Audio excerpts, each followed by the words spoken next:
So following a series of delays, the 13th National Conference of the Women's League is underway. The league was disbanded more than a year ago after it was unable to convene a conference. Then President Dlamini was found guilty of perjury in March last year for lying under oath during an inquiry into the 2018 SASSA grant payment saga. The General Secretary Fikile Mbalula delivered the opening address earlier today. All right, to discuss, we're now joined by political analyst Rebone Tau. Rebone, thank you for being with us. Let me ask you what we're asking our listeners this evening. Can the ANC Women's League, looking at the people who are there, the faces that might represent the Women's League, can it still be relevant in South Africa? Good afternoon, and good afternoon to the viewers at home. I mean, challenges facing the women in this country remain there, and I think the Women's League remain relevant, in advancing the struggle of women, because there's so many challenges besides gender-based violence in terms of the economy, the job market, where women are at times overlooked, and women are underpaid more than men, so you can't say that the Women's League is not relevant. It remains relevant to advance the struggle of women. All right, to help the party in elections next year, it has to lead when it comes to women's issues. Of course, women's issues are there, but how would you rate the performance of the Women's League in the past on the specific issues that women face? I mean, we need to go back to 2019 elections, for example. The Women's League played a very critical role in winning the ANC those elections, because you need to remember that the Youth League under Colin Maine at the time was very weak and was nowhere to be found on the ground. And that's why, under the leadership of Bathabile Dlamini, you had the Young Women's Desk being formed, also bringing together young women and championing interests of young women within the Women's League, and I mean, the Women's League has constantly, for an example, pushed, like for 50%, or yes, private sector might not be implementing, some of these quotas, but if you look at government, if you look at our parliament, these are some of the things that the women have always advocated for, and they've managed to champion some of the issues. And when you look at policies of the ANC, you can see some of the issues that they have championed the Women's League within the ANC politics. All right, so you're optimistic about the past, and then, of course, they would have to make a new mark going into elections next year. The question is often asked when Bathabile Dlamini is put up in any sort of leadership form, how did she escape the step-aside rule? She was found guilty of perjury. Should she be there as the party commits to reforming? This is not an EU issue of Bathabile Dlamini. I think we need to go back to 2022 conference of the ANC. It was an issue at conference, also this issue, and also with the integrity committee, and she was cleared. So internally within the party, she's been cleared. The party has decided that Bathabile Dlamini was elected, by the way, in the ANC in 2022 in December. So that gave a way to actually even run for the ANC Women's League conference. The ANC has resolved on the matter. She's not affected by step aside. So I think that is something that was discussed last year, and it's closed. But it may be closed internally. Should the party not be worried about public perceptions around her leadership? Well, the reality of the matter, if you look at the dynamics of this conference, I don't even think Bathabile Dlamini is actually affected at this conference. She doesn't have the numbers. She doesn't command the numbers. Even I can give an example. On Thursday night, there was a meeting that took place at the Garden Court Hotel in Oratambo, for example, Harry Kuala region, dumping her on the eve of conference, say that they're putting their weight behind Chembega. Mchunu seems to have actually a lot of support in KwaZulu-Natal from delegates that are representing the province, So I don't think that actually the race is actually between Tembega Mchunu and CC Dolashe. I know that last night they were trying to convince Bathabile Dlamini to leave her campaign because she doesn't have overwhelming support as she had in 2015. So the talks seem not to be going through. The issue here is that Wezile from the Eastern Cape, who's Secretary General candidate in Bathabile Dlamini's slate. They're trying to push for her to be the SG so that they drop Lydia from Mpumalanga. So Bathabile, I don't think that she's quite a factor at this conference. The race is between Sisi Tolashe and Tembeka Mchunu. All right, and I want to ask you about Tolashe and Unu, but first there's an interesting contradiction, I think you can call it that has already come up.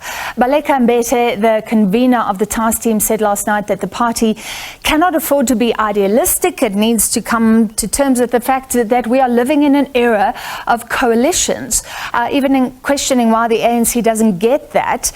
Then let's listen quickly before you respond to what the Secretary General Fikile Mbalula said today. Coalitions in the country in terms of local government, we produce a document which has been adopted, are very much unstable and they are very much unprincipled. One example we can make is that smaller political parties lead big municipalities in terms of mayorship and so on.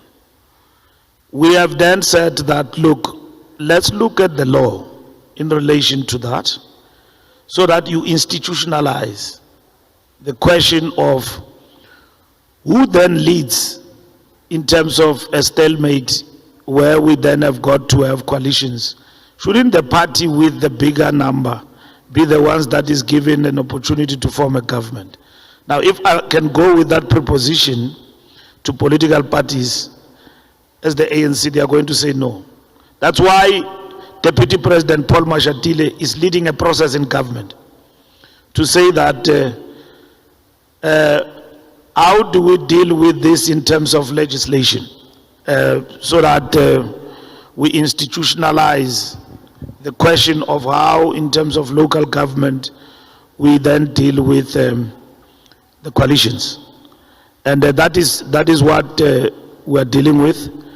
And with regard to next year election, the ANC will work very hard not to be in any coalition.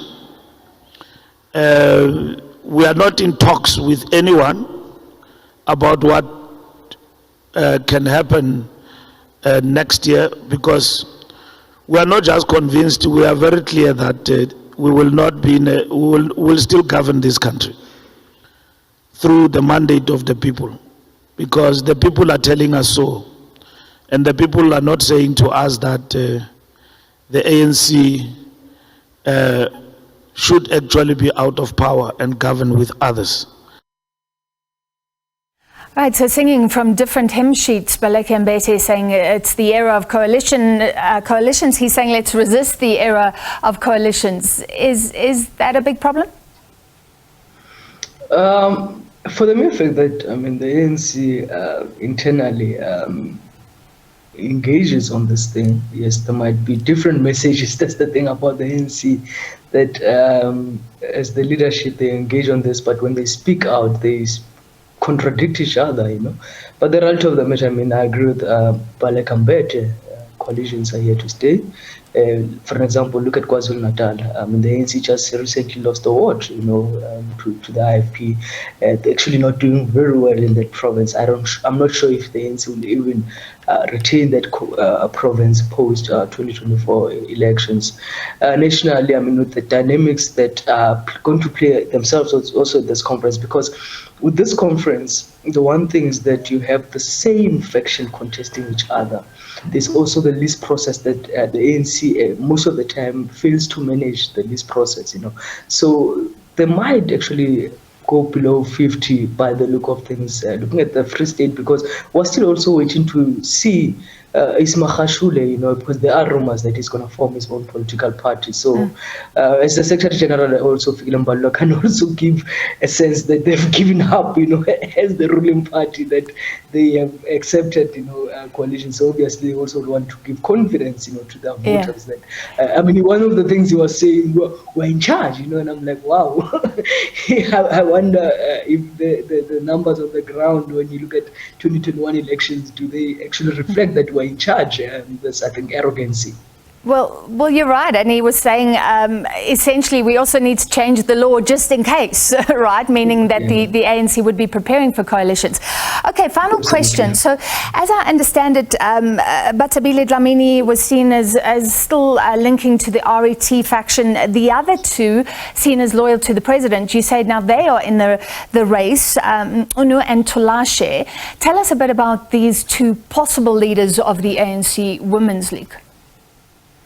Tolashe is a national player in terms of national politics. She's a former Secretary General of the ANC Women's League.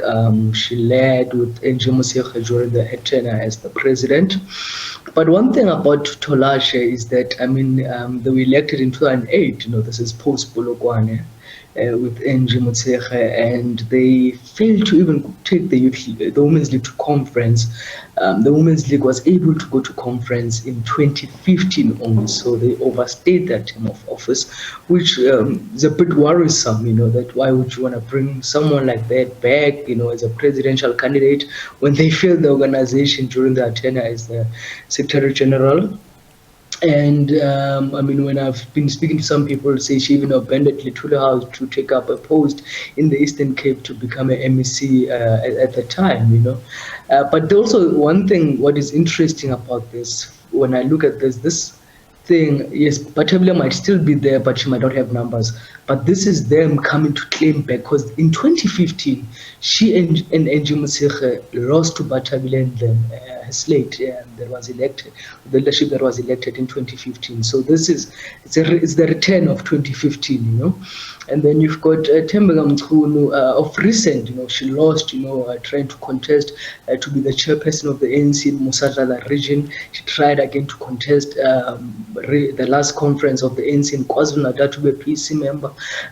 So she's not much history in terms of playing, being a national player in terms of national dynamics, but she's one of the founding members, of the Women's League post the unbanning of the ANC. She led as a secretary in the Women's League, but after that she then just led as an RSC member in the Musatala region. And what was interesting, with Mbalula also spoke about, they also tried to go and get blessings of the president in the last few days. And then we saw in the picture, you had the coordinator of the Women's League, Maruben Ramokgopa, and Minister Kumbuzo Chaveni accompanying Tembeka Slate to go and see the president. All right, well, we are expecting nominations, perhaps only one of them reach the threshold, so we'll see who becomes leader, but thank you for looking ahead with us and talking about the relevance and the strength of the ANC Women's League right now, political analyst Rebone Tau.